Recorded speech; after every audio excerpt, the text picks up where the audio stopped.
नमस्कार, आप देख रहे हैं पुलिस वाला वेब न्यूज और मैं हूं आपके साथ कंचन।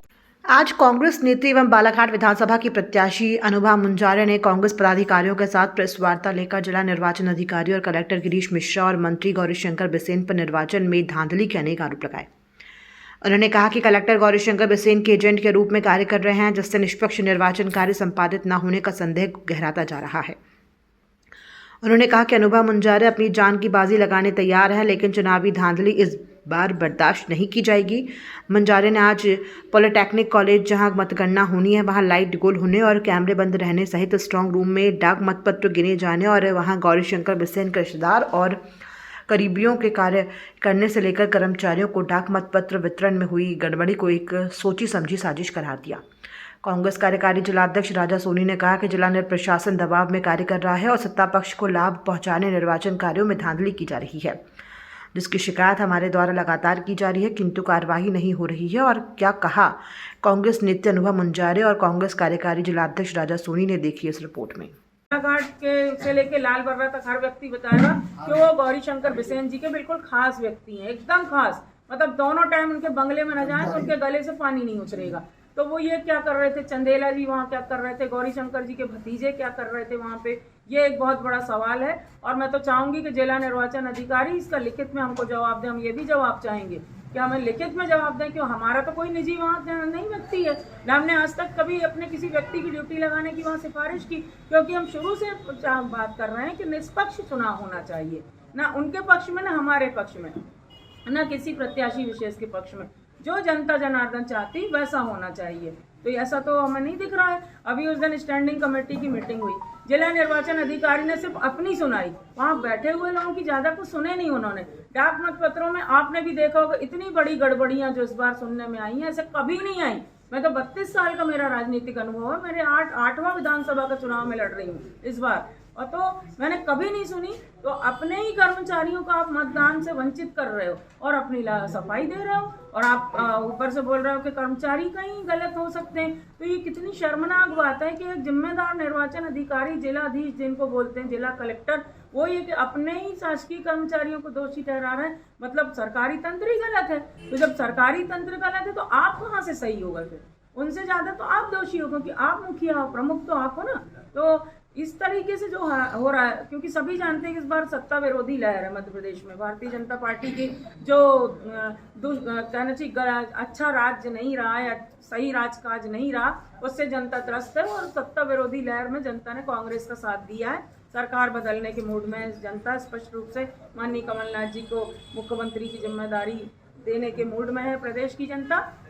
इससे घबराहट के कारण, क्योंकि शासकीय कर्मचारियों के मतदान से स्पष्ट समझ में आ रहा था मन उनका कि वो सरकार विरोधी मतदान ही करेंगे, इसलिए डाक मतपत्रों से उनको बहुत दूर रखा गया और दुनिया भर के बहानेबाजी। आज तक उस प्रक्रिया में सुधार करने की कोई कोशिश नहीं की गई, जबकि मैंने तो कई बार पुरजोर आवाज उठाई है आप मीडिया के माध्यम से, आप सबके माध्यम से, लेकिन कोई निराकरण नहीं निकल रहा है। और हमने अभी भोपाल भी, हम उस दिन परसों ट्रेनिंग में हम जब गए थे हमारे कांग्रेस कार्यालय में प्रदेश के, वहाँ भी हमने बात रखी, लेटर भी दिया। और हमारे जो प्रमुख हैं माननीय कमलनाथ जी, उन्होंने कहा है कि इसके लिए हम हाईकोर्ट जाएंगे, क्योंकि इतनी बड़ी तादाद में अगर प्रदेश के शासकीय कर्मचारियों को डाक मतपत्र नहीं डालने दिए गए तो सब तो सीधे सीधे चुनाव परिणाम को प्रभावित करने वाली बात है ना। ये भी एक सोचनीय बात है। तो मैं आप सभी के माध्यम से कहना चाहती हूँ कि निष्पक्ष मतगणना अगर नहीं होती है तो ये प्रशासन की जिम्मेदारी होगी बहुत बड़ी।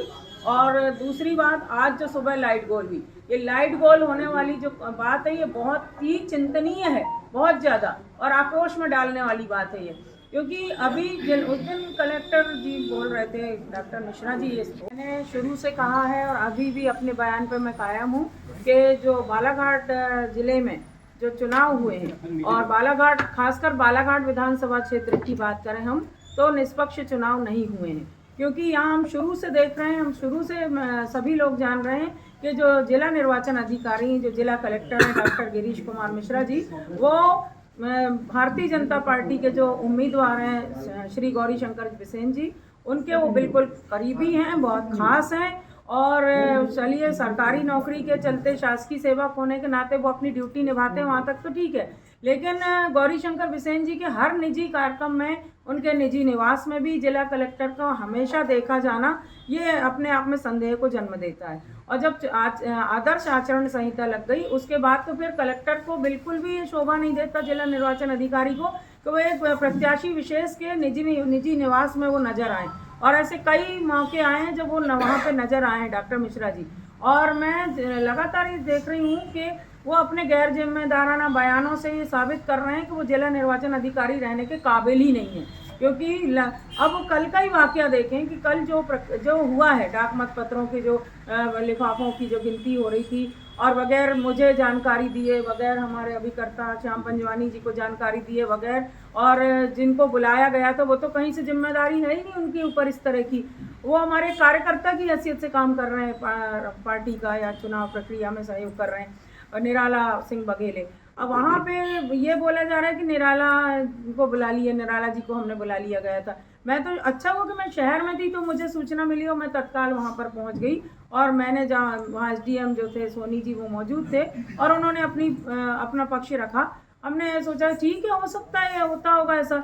लेकिन जब हम वापस लौट के आए, जब हमने अपने प्रदेश कार्यालय से जानकारी लेना चाहिए और जो हमारे विधिक सलाहकार हैं सम्मानीय शशांक शेखर जी, उन्होंने बताया भोपाल से कि ऐसा बिल्कुल नहीं होता है, ये बिल्कुल गलत हो रहा है, आप लोग बिल्कुल इसमें शांत नहीं रहिए, आवाज़ उठाइए और हमें एक शिकायत पत्र भेजिए राज्य निर्वाचन आयोग के नाम से। और इसमें जितना आप मुखर होकर विरोध कर सकें उतना मुखर होकर आप विरोध करें, क्योंकि इस तरीके से हो ही नहीं सकता। 27 तारीख को कैसे वो स्ट्रांग रूम खोल सकते हैं और ये लिफाफों की गिनती कर सकते। तो तब हम लोग फिर हमने सख्ती से फिर हम लोग पेश आए। हम शांत नहीं बैठे थे, हम लगातार इस प्रक्रिया में लगे हुए थे, पर हम बिना वजह प्रशासन से टकराना भी उचित नहीं समझ रहे थे। मैं खुद शुरू से कह रही हूँ पुलिस प्रशासन, जिला प्रशासन से, कि हम चाहते हैं कि शांतिपूर्ण तरीके से चुनाव जिस तरह संपन्न हुए, शांतिपूर्ण तरीके से चुनाव की प्रक्रिया चले और मतगणना भी शांतिपूर्ण ढंग से हो। हम नहीं चाहते कि हमारे जिले की कानून व्यवस्था बिगड़े और हम कानून को हाथ में लें। हम एक भारत के जिम्मेदार नागरिक हैं, उन जिम्मेदारियों का निर्वाह हम भली भांति करना जानते हैं। लेकिन यहाँ पर स्पष्ट दिख रहा है, अब मैं बिल्कुल खुल के ही बोलना चाहूँगी कि जिला निर्वाचन अधिकारी श्री गौरी शंकर बिसेन जी के एजेंट के रूप में काम कर रहे हैं और बिल्कुल निष्पक्ष तरीके से। हमें बहुत शक है कि मतगणना भी निष्पक्ष शायद ना हो, ऐसा भी है। और इसके लिए मैं बता दूं कि अनुभव मुंजारे अब जान की बाजी लगाने को तैयार है। चाहे तो आप इसको हेडलाइन बना लीजिए, अगर मैं सबसे पहली गोली अगर चलेगी तो अनुभव मुंजारे के ऊपर चलेगी। ये प्रशासन समझ ले इस चीज़ को, क्योंकि 2013 में 312 मतों से 3:30 बजे मुझे विजयी घोषित किया गया था और उसके बाद 8:30 बजे लाइट गोल करके, और उस समय के जो निर्वाचन अधिकारी कोई श्री रांग डाले जी थे, जो SDM तत्कालीन SDM थे बालाघाट में पदस्थ थे, उन्होंने हमें ये कहा गया था कि मतगणना पूरी हो चुकी है, आप चाहें तो पंडाल में जाकर बैठ जाएं आप लोग, अब प्रमाण पत्र आप लोग को वहीं वितरित किया जाएगा। और उसके बाद हम 1.5 घंटे नीचे बैठे रहे, हमें कुछ भी समझ में नहीं आया। सारे प्रत्याशियों को विजय प्रमाण पत्र मिलने लग गए थे। जब मेरी बारी आई तो मैंने देखा कि कम से कम 10 पुलिस वालों के साथ श्री गौरी शंकर बिसेन जी, जो कि बंगले में जाके बैठ चुके थे, वो आए और उनको सीधे सीधे वहाँ मंच पे बुला के प्रमाण पत्र सौंपा गया था। वो मंजर मैंने भोगा है, झेला है, और हमारे जो 70,000 मतदाता थे उनने भी उस पीड़ा को झेला है। आज पूरे जिले में हाहाकार मचा हुआ कल की घटना को लेके, वो तो मैं सबको समझा के रख रही हूँ, नहीं तो अभी शहर में कदम रखने की जगह नहीं रहती। पूरे जिले के लोग आने को तैयार हैं कि अगर इस बार ऐसा होता है तो ऐसा कैसे हुआ। मैंने सबको समझाया कि आप जहाँ हैं वहीं रहिए, आप लोगों को यहाँ आने की ज़रूरत नहीं है। तो जिला निर्वाचन अधिकारी इस बात को समझ लें कि अगर उन्होंने निर्वाचन प्रक्रिया से छेड़छाड़ की और गलत तरीका उन्होंने अपनाया, वो नौकरी तो उनकी जाएगी, लेकिन मेरी अगर जान जाएगी तो उसकी जवाबदारी भी उन्हीं की होगी। ये मैं आपके माध्यम से, आप सभी के माध्यम से बताना चाहूँगी, क्योंकि अन्याय ना हम करते, ना हम अन्याय सहन करते। और हमने अपने बड़े बुजुर्गों से यही सीखा है कि अन्याय करना अगर पाप है तो सहना उससे भी बड़ा पाप है। और यहाँ पे लोकतांत्रिक प्रक्रिया को अगर इस तरह से छेड़छाड़ की जाएगी और एक एजेंट के रूप में इस तरह से काम करेंगे, तो फिर हम कैसे उम्मीद करें कि हमारा लोकतंत्र सुरक्षित है, जिंदा है। आज जनता ने कितने मनोयोग से वोट दिया है, और वो तो मतगणना के दिन खुलेगी, जिसके भाग्य विजय श्री की तरफ बढ़ रहे हैं वो तो उस दिन खुलने वाली बात है। लेकिन मैं अपना निजी अनुभव आपको बताऊं, मैं पिछले 32 सालों से सक्रिय राजनीति में काम कर रही हूँ। आप सभी जानते हैं। विभिन्न पदों पे रही हूँ, कई चुनाव मैंने लड़े हैं, बहुत सारे चुनाव में हारी हूँ और कुछ चुनाव में जीती भी हूँ। तो इतनी बधाइयाँ, इतनी शुभकामनाएं पूरे भारत वर्ष से मैं बता रही हूँ, दिल्ली मुंबई तक से यानी बधाइयाँ जो मेरे को मिल रही हैं। तो मुझे ऐसा लग रहा है कि जनता ने बहुत मनोयोग से वोट दिया है कांग्रेस को, और कांग्रेस के पक्ष में जनता ने जब इतनी भारी तादाद में वोट दिया तो जीत सुनिश्चित है। और इस जीत से ही भारतीय जनता पार्टी और खासकर गौरी शंकर बिसेन जी का मानसिक संतुलन बिगड़ गया और घबराहट में वो इस तरह के कृत्य करवा रहे हैं। और ख़ास बात मैं बताना चाहूँगी कि कल जो डाक मत पत्रों के जो लिफाफे जो बना रहे थे वहाँ कर्मचारी, वहाँ मुझे तो पता नहीं था, मैं व्यक्तिगत किसी अधिकारी कर्मचारी की ज़िंदगी में ना झांकती ना मुझे कोई मतलब होता, लेकिन मुझे बाद में बताया गया कि वहाँ 3 लोग ऐसे थे जो गौरी शंकर बिसेन जी के खास थे। उसमें 2 बिसेन सरनेम से ही थे। कौन कौन थे आप बताएं?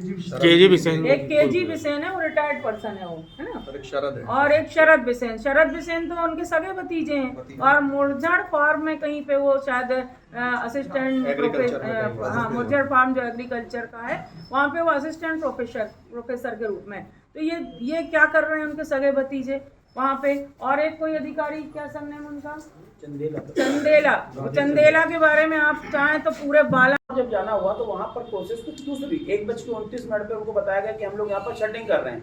तो पर्टिकुलर अगर सेटिंग वाली चीज है तो या तो अभिकर्ता या तो प्रत्याशी, ये उनकी जवाबदारी थी। जब वहाँ पर पहुंचे, क्योंकि कल गुरु नानक जयंती थी, हमारा समाज का बहुत बड़ा कार्यक्रम था, तो मैं नहीं जा पाया उसमें। तो भाभी को वहाँ के जो अधिकारी हैं एसडीएम साहब लगे, श्याम पंजाबी को हमने दे चुके हैं, जबकि ऐसा कोई हमको लेटर नहीं हुआ। और हमने तुरंत एसडीएम साहब को बताया कि साहब ऐसा कोई लेटर हम तक इशू नहीं हुआ। तो निराला जो केवल एक प्रोसेस में जा रहा था कि डाक मतपत्र को उठाना है और उसको स्ट्रांग रूम में लॉक करके सील करके बाहर आना है, लेकिन जब ये प्रक्रिया हुई तो उस प्रक्रिया की ना हमको जानकारी ना प्रत्याशी को जानकारी। तो उसमें निराला का कोई बात ही नहीं है। भाई आप हमारे किसी आदमी को बुलाकर आप कुछ भी कर लोगे और बताओगे आप हमारा आदमी था, तो ये पॉसिबल ही नहीं है, होगा ही नहीं चीजों को लेकर। दूरभाष में आपको जानकारी नहीं, कोई जानकारी नहीं। शहर अध्यक्ष का भी तो बयान आया ना कल कि वो तो वहाँ पर थे, ऐसा कुछ शफकत भाई का जो बयान है, शफकत भाई ने केवल इतना कहा कि हमारे सामने जो स्ट्रांग रूम को खोलना और बंद करना, ये हमारा आदमी वहां पर था। लेकिन जो 50-50 का बंडल का वो कहीं कोई नीतिगत तो हुई नहीं, ना ही कोई ऐसा नियम था। उन्होंने कहा कि 230 विधानसभा के अंदर केवल बालाघाट ऐसी विधानसभा कैसी होगी जहां पर आपको सेटिंग करनी थी। बालाघाट में 6 विधानसभा, 5 और एक्स्ट्रा, उसमें नहीं की गई। उन्होंने वो बयान दिया, उन्होंने कहीं संतुष्ट बाधित नहीं की। उन्होंने संतुष्टि की बात करी कि जो स्ट्रांग रूम खुला और जो बंद हुआ वो हमारे आदमी के सामने हुआ, लेकिन 50 की जो सेटिंग हुई वो हमको नहीं मालूम, ना ही हम उसको संतुष्ट है। 6 विधानसभा की हो रही थी वहाँ पर, कहीं नहीं हो रही थी पूरे 6 विधानसभा नहीं, की हमको मेरा नहीं, मेरा कहना 6 की नहीं हो रही थी, हमको कोई जानकारी नहीं है। जानकारी हो तो पता पड़े। और वैसे भी एआरओ समय पूर्व जो किया जा रहा था वो संदेशपाद एआरओ जो है हर विधानसभा वाइज में अपने अपने स्थान पर स्ट्रांग रूम खोले हैं, जो एक खोले हैं। तो बालाघाट विशेष तौर पर क्यों इस तरीके से विशेष तौर से उस पर ध्यान दिया जा रहा था? क्यों लग गया आप लोगों की तरफ से बयान आने में? पूरे प्रदेश अध्यक्ष कहा जाए, उपाध्यक्ष कहा जाए, आपके बड़े दिग्गज नेताओं ने ट्वीट कर दिया, लेकिन आप लोगों की तरफ से बयान आने में इतना क्यों टाइम लगे? क्योंकि आप तो वहाँ पर मौजूद थे ना। नहीं, ये घटना जब घटी उसके बाद भाभी भी वहाँ पे थी, और उनको संतुष्ट कैसे किया गया, मिसगाइड किया गया कि हमारी तरफ से श्याम पंजानी जी को लेटर दे दिया गया, जबकि ऐसा कुछ हुआ नहीं। अब हमारी अगर प्रत्याशी को बताया जाए, अभिकर्ता को दे दिया गया, हमारी जब बात ही तब तक रात हो चुकी थी, हमने एट ए टाइम एक्शन लिया और एसडीएम साहब को तुरंत कॉल किया कि साहब आप गलत जानकारी क्यों दे रहे हैं। तो उनका कहना था कि साहब निराला थे। अब वो उन्हीं के शब्द अलग अलग वर्ड यूज हो रहे थे, कभी वो श्याम पंजानी की बात करते, कभी निराला की बात करती, और ऐसी कैसी चीजें हो गई कि रात को 12-11 बजे कलेक्टर साहब को अपने घर से बयान जारी कराना पड़ा शफकत खान जी के बयान का। आप शफकत खान जी के बयान को तोड़ मरोड़ कर रहे हैं, अपने बचाव के लिए कर रहे हैं, जबकि शफकत खान जी ने तुरंत एक बयान वापस रिलीज किया कि मेरा केवल और केवल संतुष्टि का आधार था कि मैंने हमारा जो निराला जी हैं उनके सामने गेट खुला, स्ट्रांग रूम खुला, सील खुली और बंद भी उनके सामने हुई। लेकिन जो 50-50 के बंडल बने उसमें हम कहीं संतुष्ट नहीं है। अगर संतुष्ट होते तो हम अपने प्रदेश स्तर पर क्यों कार्रवाई कराते? वीडियो जो बोला जा रहा है भ्रामक है, इसमें कितनी सत्यता ये लोग आप थोड़ा बताएंगे? कौन सा वीडियो? जो 2 सेकंड 2 मिनट का कुछ जो सोशल मीडिया जो वायरल हो रहा है, सोशल मीडिया जा रहा है, गिनती की जा अरे रही भ्रामक कैसे है। वीडियो? वो तो दिख रहा है ना, नहीं, वीडियो कैसे भ्रामक होता है? वो जो क्लियर आपने दिख कुछ रहा है। कांग्रेस के लोगों ने ही सोशल मीडिया में डाला है, उसमें लिख रहे हैं कि मत पत्रों की जो है गिनती हो रही है ना। तो ये क्या सच्चाई है कि आपके कांग्रेस के लोग ही डाले, अच्छे दिग्गज लोगों ने डाला गया है? देखिए, निराला जी वहां पर थे। नहीं, मैं जो बोल रहा हूँ उसका जवाब दीजिए आप। नहीं, किन्ने डाला? सोशल बयान मीडिया को देना। में पेज में डाला है, आपके कांग्रेस के कई लोगों ने डाले हैं, उसमें लिखा कि मत पत्रों की, डाक मत पत्रों की गिनती हो रही थी। ये सही है क्या? जिनने ऐसी बयान जानकारी दिया- अगर सोशल मीडिया में आपके लोग डाल रहे तो भ्रामक ही होंगी। नहीं, जिनने दिया ना बयान तो उसका जवाब वही दे। हम तक जो जानकारी आई, आपके लोग हैं, आपके कांग्रेस के लोग हैं। अच्छा, कि डाक मत पत्र की वहाँ पे हाँ, गिनती हो रही है। गिनती हो रही है, ऐसा डाल रहे सोशल मीडिया में, तो भ्रामक ये है। लिख के डाला जा रहा है सोशल मीडिया में। नहीं, अब जानकारी सार्टिंग का अलग चीज होती है, गिनती अलग चीज होती है। तो उन पर कार्रवाई करेंगी क्या पार्टी? किस पे?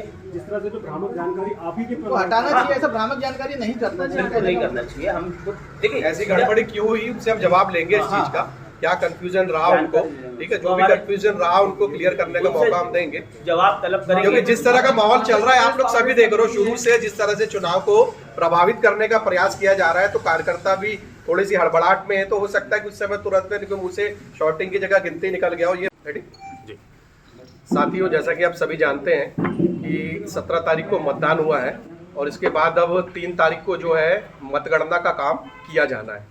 लेकिन इस मतगणना के काम के दौरान में जिस तरह की लापरवाहियां देखने में आ रही हैं जिला प्रशासन के द्वारा, आपने देखा कि आज के एक बड़ा ताज़ा प्रत्यक्ष उदाहरण आपको मैं दूंगा कि हमारे जो वारासिवनी के प्रत्याशी हैं विवेक पटेल जी, उनका मुझे फ़ोन आया कि भाई आप दिखवाइए वहाँ पर जो है मतगणना स्थल पर जो स्ट्रांग रूम में और जो कैमरे का जो लाइव जो चलता है पूरा मतगणना स्थल का स्ट्रांग रूम का, वो पूरा सिस्टम बंद पड़ा हुआ है क्योंकि वहाँ पर लाइट बोर्ड है। और उन्होंने ये भी जानकारी दी कि ये जानकारी देने के लिए उनके द्वारा कलेक्टर महोदय को फ़ोन किया गया, लेकिन कलेक्टर महोदय ने उनका कॉल रिसीव नहीं किया गया। तो ये भी अपने आप में एक बड़ी बात है कि प्रत्याशी का फ़ोन नहीं उठाना। इसके बाद हमारे द्वारा जो एडीएम है और जो एसडीएम है उनसे तत्काल इस बात की सूचना दी गई कि इस तरह से वहाँ पर लाइट बंद की खबर मिल रही है, आप तत्काल देखें। तो एडीएम और एसडीएम जो है तत्काल वहाँ पर मौका स्थल पर पहुँचे और हमारी शिकायत जो वो सही पाई गई। मतलब वहाँ पर लाइट बंद थी और जो कैमरे का जो वो आना चाहिए वो एलईडी पर नहीं आ रहा था। तो इस तरह से उन्होंने इस चीज़ को तकनीकी खामी बताकर खारिज करने का प्रयास किया, लेकिन कहीं ना कहीं लापरवाही तो है। आप सभी जानते हैं कि स्टैंडिंग कमेटी की बैठक थी, उसमें आदरणीय हमारी प्रत्याशी अनुभव मुंजारी द्वारा यह मुद्दा उठाया गया था क्योंकि 2003 में इस तरह की घटना हो चुकी है, अचानक लाइट बंद हुई थी, आप सभी जानते हैं। और इसको विशेष रूप से इस मुद्दे को उठाया गया था जहां पर जो कलेक्टर महोदय द्वारा ये आश्वासन दिया गया कि इस तरह की कोई घटना ही नहीं होगी। हमने लाइट का पर्याप्त इंतजाम रखा है, हमने बैकअप के लिए जनरेटर भी रखा है, यूपीएस भी रखा है। आप सभी जानते हैं कि अगर यूपीएस और जनरेटर अगर बराबर काम कर रहा है तो कहीं भी 1 मिनट के लिए भी लाइट नहीं जाना चाहिए, लेकिन उसके बाद भी लाइट बंद हुई है, कहीं ना कहीं ये लापरवाही को दर्शाता है। इसके अलावा भी आपने देखा कि जिस तरह से छटनी का काम उन्होंने बताया कि डाक मतपत्र की छटनी का काम किया जा रहा था, लेकिन समय के पूर्व काम क्यों किया जा रहा था? और जब छटनी का काम किया जा रहा था तो वहाँ पर जो हमारे प्रत्याशी भारतीय जनता पार्टी के उनके जो रिश्तेदार हैं उनकी भी ड्यूटी वहाँ पर लगाई गई है और उनके एक रिश्तेदार भी वहाँ पर एजेंट के रूप में मौजूद थे। तो क्या उनके पास कोई ऐसा ऑथेंटिक कागज था जिसके आधार पर उनको छटनी के कार्य में वहाँ पर इन्वॉल्व किया गया? इस बात की जानकारी जिला प्रशासन हमको दे। इसके अलावा भी बहुत सारी चीज़ें हुई हैं, घटनाएं हुई हैं, बहुत सारी लापरवाही हुई हैं, जिसको हम ज्ञापन के माध्यम से अभी जो मुख्य निर्वाचन पदाधिकारी उनके नाम से हम ज्ञापन भी सौंपने वाले हैं, जो भी जिले में गड़बड़ी चल रही है। क्या लगता है भैया कहीं कलेक्टर दबाव में काम कर रहे हैं? जिस प्रकार से आधी से पौन घंटा लाइट बोल रहना, कैमरे की लाइट बंद रहना, लगता नहीं कि कलेक्टर कहीं बिल्कुल बिल्कुल हमको तो लग रहा है कि पूरा जिला प्रशासन दबाव में काम कर रहा है। जिस तरह की घटनाएं सामने आ रही हैं, आपने देखा इसके पहले जो हमारे शासकीय कर्मचारी हैं उनको भी बैलेट मतपत्र इशू करने में बहुत लापरवाहियां की गई, जिसको भी हमने जोर शोर से उठाया और इसका ज्ञापन भी हमने दिया।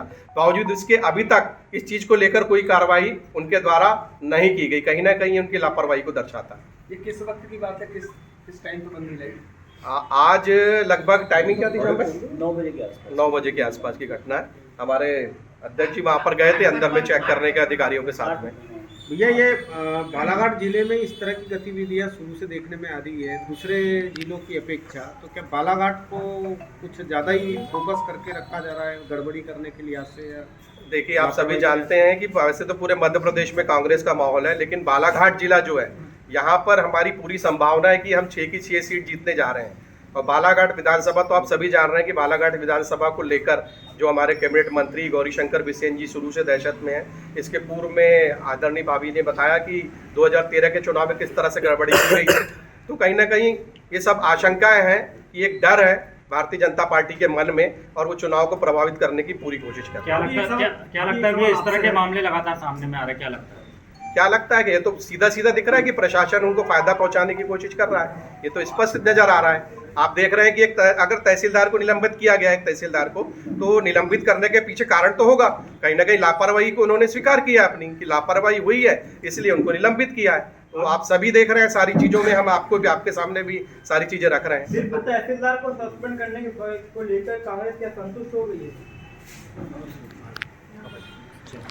नसीब पहले आप उनसे ले लीजिए। आप फिर भाभी से और श्याम भाई ओके। मैं तो बहुत कुछ बोल रही हूँ। बिल्कुल हम संतुष्ट नहीं है, तहसीलदार पर जो कार्रवाई है उससे हम संतुष्ट नहीं है। संतुष्ट नहीं है कहने का मतलब कि इस पे बड़ी कार्रवाई होना चाहिए, और हमने प्रदेश स्तर पर इसकी शिकायत की है, प्रदेश कांग्रेस कमेटी को इसकी शिकायत की है, और प्रदेश कांग्रेस कमेटी ने मुख्य निर्वाचन पदाधिकारी भोपाल को इसकी शिकायत की है, जिसमें स्पष्ट कहा गया है कि जब तक ये कलेक्टर बालाघाट में है तब तक चुनाव प्रभावित होने की पूरी संभावना है, और तत्काल प्रभाव से जो है कलेक्टर हैं इनको निलंबित किया जाए, चुनावी प्रक्रिया से हटाया जाए। आज कॉल किए थे धरने का, आज धरना देने की बात थी, लेकिन चूंकि मौसम खराब होने के चलते इसको हमने प्रेस कॉन्फ्रेंस रूम में तब्दील किया। निर्वाचन आयोग ने जो है कलेक्टर साहब को जो है वो तलब भी किया था, कोई जानकारी इस विषय में? इस विषय में भी जानकारी तो नहीं आई है, यानी जैसी जानकारी कुछ आएगी तो आप लोग तक जरूर हम लोग पहुंचाएंगे। जो सॉर्टिंग का कार्य हो रहा था उसमें कहा जा रहा है कि आपके प्रतिनिधियों को हमने सूचना दी थी और आपके प्रतिनिधियों की मौजूदगी में कार्य कराया जा रहा था, तो क्या ये इससे आप लोग संतुष्ट हैं? क्या ये कार्य देखिए हमारे जो प्रतिनिधि हैं, एक तो हमारी प्रत्याशी हैं और दूसरा जो है उनका अभ्यर्थी है। जो यदि अभ्यर्थी को सूचित किया जाता या हमारी प्रत्याशी को सूचित किया जाता तो हम मानते हैं।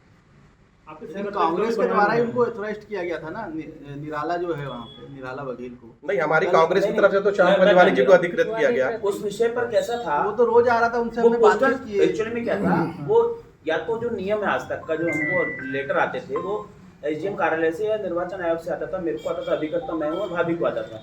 तो अभी तक जो लेटर आते थे, 15 तारीख को जो लेटर इशू हुआ, वो केवल जो डाक मत पत्र पर डे आ रहे थे उसको रिजर्व स्टॉक करके उनको लॉक करना था। तो उसमें हमारे एजेंटिक निराला जी जा रहे थे।